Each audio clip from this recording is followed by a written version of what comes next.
all of our sides, what we can call the lockdown in South Africa, but here, thankfully, it's physical distancing.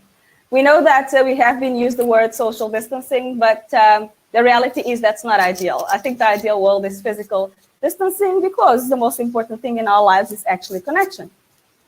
And I'm not entirely sure to what extent you are experiencing this and the difficulties you are experiencing.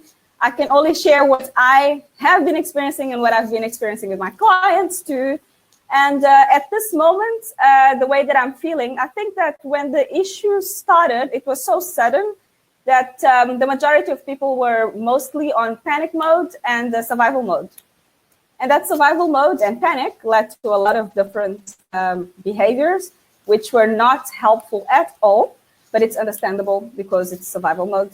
So one of them was like buying the whole stores and everything. I was actually quite surprised because when I'll chat to someone, they're like, no, I'm canceling. I'm like, what's happening? No, because I have to quickly go to the shops and buy like the whole stock for I don't know how long. I'm like, oh my God, what's gonna happen? And they're like, no, it's just Corona. I'm like, oh, okay. I thought the world was gonna end tomorrow, but yeah. So I realized that the people were acting like the world was gonna end tomorrow. But I don't know why, but yes, as we can see, if not, and then we're all nice and safe and healthy. And I do hope that we all continue healthy and safe. So one of the advantages that has happened throughout this time is that we all finally had time to spend time with our family and with our children. During all these years of our lives, many of us have been in the rat race and very busy with work and a lot of other things. And the time that we spend with our family has been very limited. And during the COVID-19, which I'm now a fan of COVID, I heard that a couple of people are calling their babies COVID. I understand, because it has brought a lot of positive things, a lot. I think that a lot of us have started to realize what's most important in life. We realize that the most important things in life are actually free, and we have it. How amazing is that? We actually have it. And the whole time in our lives, we have been thinking that the happiness was external and somewhere else and just chasing and chasing and chasing without ending this never-ending chase. And then we would achieve something and then we want more. And it never ended. And now COVID came to teach us that, no, wait a minute. Having food is important, you know? Having health is the most important thing. Having our family safe is the most important thing, you know? Being able to go for a walk. People that have never exercised before started going for walks and exercising. Wow. So, as I chat to teens, I have noted there's a lot of anxiety going on because they're very afraid of failing, for example. What happens today, it's actually a quite interesting thing because it's not just the teens that are scared. I noticed that the kids, they're pretty happy and they're loving it. For them, they think that it's a holiday. So we constantly have to explain to them that it's not a holiday. Actually, it actually became some sort of a homeschooling. But then the adolescents, they are experiencing a lot of anxiety. Adults too, teachers too, everybody. So what's happening is that I think that the fact that the teachers might be experiencing anxiety, I don't know, I haven't spoken to teachers yet, but I'm assuming that they're experiencing anxiety. So they end up like giving too much work to the children, like too much work. And that becomes very stressful because we also need to understand that they're not having the same support. As a result, if you sit with your child and actually discuss this, and then you'll start realizing that they've done this snowball effect from starting from, okay, if I don't do well, then I'm going to have a low mark. If I have a low mark, then I'm going to not make it to university. Let's assume that I don't make it to university, then I'm not going to have a job, and then I'm going to be on the streets. So if you just ask, in rational behavior emotional therapists, there's one thing that we do. We, when someone comes up with anxiety, then we ask why are you experiencing anxiety? And let's assume that, okay, I'm scared of failing the test. So we do the opposite type of therapy. Instead of trying to convince you that you're not going to fail and give you positivity and everything, no. because the bad can also happen. So let's work with the worst case scenario. So let's assume, so what we do is, let's assume that you do fail. What's the worst that can happen? It starts going down, down, down. Okay, if I fail, maybe I'm gonna have to repeat the grade, or maybe I don't know. But then at the end, if you continue, they might just end up being on the streets, right? That's fine. Now I say, okay, that's a probability. I mean, that's how it would end, yeah? But then what's the probability of that happening? You know, what's the probability? Now let's look at the odds and let's try and be a bit more realistic about this. Will you really, really, really be on the streets? Let's look at your social support. Let's look at everything. And it might sound that I'm talking like, oh my God, they're not experiencing this, but I'll tell you that probably 100% of the teens that I speak to, they have this concern. They are very concerned about what's going to happen when they leave the educational system.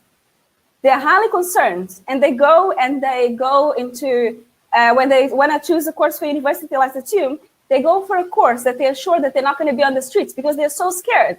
So in other words, I don't know what we are portraying to them of what the world is. I have no idea. However, what I know is that we need to also give them some sort of security of understanding of what the world is about. Why am I saying us? Because our kids, our teens and everything, they base their behavior on our behavior. They use social learning, and we know this from the moment that they're children as well. They just copy our behavior. So if they see that we're anxious, if they see that we're concerned, if they see that, oh my God, the world, oh my God, we're all gonna die, they're also gonna start developing these things. So in this webinar, what I'm gonna try and tell you is, I'm not gonna tell you about your children because your children copy your behavior. What I will tell you is that you need to take care of yourself. I need to take care of myself. Each of us have a responsibility to take care of ourselves so we can pass this to our children and they can feel the security and they can understand this time. Our children must also understand, and as adults, that this is not something that is new to the world at all, because people have always died. The only thing that has happened is that the media has now decided to focus on it.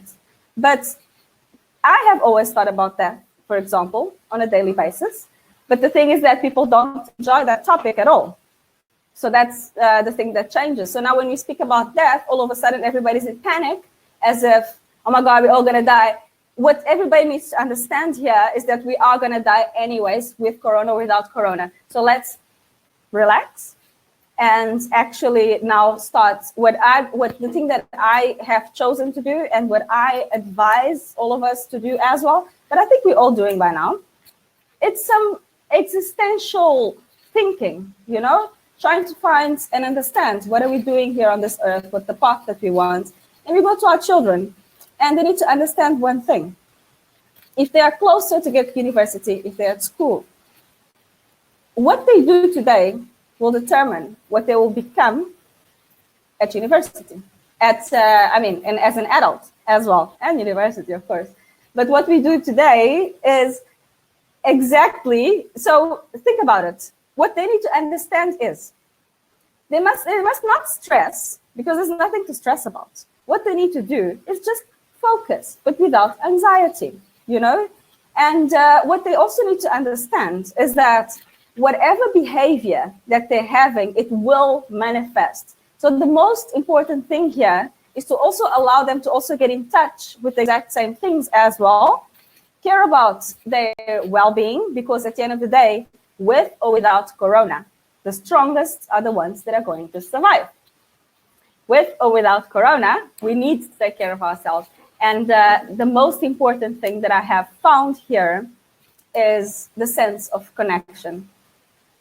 So the core of what I would say is that the most important thing, if you are looking to have a very healthy time with your kids and for them to experience a good time during this time and later, is to focus a lot on the connection between you and your child and the family. I think we do have a concept of love bombing. This concept is very interesting because people like to do it in relationships. They do it in the first 3 months of relationships when they are when they go into the infatuation stage. Love bombing, it's not ideal. It's fun in relationship things, but it's not very ideal. But when it comes to kids, mother and child, parents and child, love bombing is extremely efficient and has proven to have changed hectic behaviors of children that we're feeling like, okay, oh my God, there's no hope for them. Through love bombing, it has proven that there is hope. So love bombing is actually to be there for a child, showering them with love, spending time with them, taking an hour a day and do something in common. You can also do like date day in the week with your child. All of these things, they do enjoy listening to our stories. They enjoy, and whatever we don't give at home, they look for it somewhere else. And we don't want another kid to be coaching our kids, right? Because they don't know much. Yes. So, yeah, I thought about this and I was thinking that, okay, if I go through, okay, the most ideal thing is to drink water, do some exercise and blah, blah, blah, blah. I'm sure you all know those things, man. So yeah, bringing value would be more ideal. Let me speak a bit about anxiety, right? Because cognitive behavioral therapy, it's mostly, it's called the golden therapy. And within the golden therapy, which is the most preferred, the methods or the conditions that the people come with the most and that we can actually, it's the most efficient, is anxiety. So why am I speaking about anxiety? Because it's the condition that we all appear to be experiencing the most. So what happens when there's anxiety? It's usually our response to when there's a threat, you know? So it's our response to threat. When there's a threat, we have two choices within the rational emotive behavioral therapy. We have two choices: to experience anxiety or to experience concern. When we experience anxiety, it's the behavior that I was explaining to you, when the people do that panic shopping and all of these things, when they act like the world is going to end tomorrow. This is very unrealistic. Our brain is very bad. If we don't train our brain, we're going to be in so much trouble, like so much trouble, because the brain in itself has the tendency to go irrational. It always does that. So we always have to be very aware of our thoughts. So the most important thing when we are experiencing anxiety is to actually look within, listen to our thoughts, and check what are the thoughts that are causing this anxiety. Because anxiety does not come from anywhere. Anxiety comes from our own thoughts. We check, and then we realize that the thoughts are rubbish, right? But let's assume that we don't check either. So when the thoughts are rubbish, that's when we experience anxiety. When the thoughts are helpful, we experience concern. So the idea in REBT is not to move you from anxiety to, and like amazingly optimistic that now the world is going to be changing, it's going to be amazing, and we're all going to flourish. That's not the idea. The idea is to be realistic. So when we move to, so within anxiety, we start having task-irrelevant behaviors, thoughts. We tend to also consume substances as well to try and hide away. We experience the heart palpitations and we're just stressed. We all know what anxiety looks like. When it comes to concern, when does concern happen? Concern happens when we actually start challenging our thoughts and we move them to helpful thoughts that are realistic. So a realistic thought would be that they are not going to end up in the streets. Come on, because now we've tested what's the probability of that happening. Extremely low. Okay, let's now think about task-relevant thoughts, behaviors, and everything that can help us to come out of this situation in the best possible way. When you're experiencing concern, let's assume, I'll give you one example, a quick example, because I've probably been speaking for a while. You know, let's assume that you have a doctor, right? This doctor, you have two doctors. One, he is so scared of failing In his mind, he's like, I'm not going to fail. I cannot fail. I've got this important surgery that I must make, and it must go well. Otherwise, it's the end of the world. Bad. Right? Great. What will the doctor be doing? Would you choose that doctor to actually give you an operation? Probably not, because he is probably shaking. He is scared of failing, you know? And that's what anxiety does. When you're scared of failing and you put the must and demands and shoulds and must and the awfulizing, end of the world, bad, that's when you experience that. When you move that to, I'm a human being, I know that my nature is imperfect. There is a probability, there's always been a probability that we might make mistakes, and it's okay because it's my nature, you know? Although I'm going to do my best, and thinking like that helps me to focus on my work and to focus on my task, and therefore get the best results. Because then if you're not focused on, imagine you're making a surgery and then you're like, oh my God, I can't fail. You're not focusing on the task. If you are focused on the task without thinking, I can't fail, and that's over, the probability of you doing a lot better, it's much higher. So these are the differences between anxiety and concern. The doctor, that it doesn't have the must, it does not mean that he doesn't care. He does care very much, but he's trying to use this in the most possible and realistic manner in order to give the best result. This can be applied to exams, to tests, and whatever the children are going, because the children, they end up, let's say teens, nah? They end up having so much anxiety for the tests and so much anxiety for the exams and what's going to happen and everything, that they get blocked. And by being blocked, they do not perform as they could.